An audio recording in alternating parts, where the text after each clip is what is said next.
Ano yan? Aso o pusa? Pusa.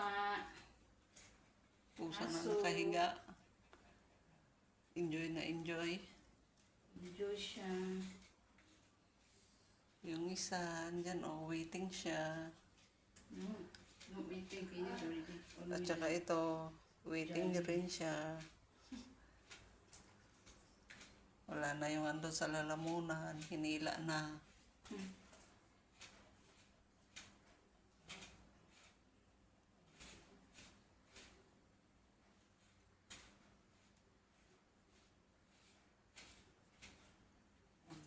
Parang Dragon Ball.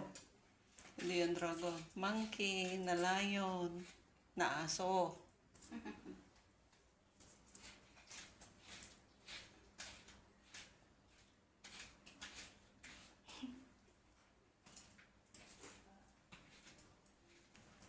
Makulit, si Chocolate. Dapat chocolate pa. Oo nga. Si Dugong.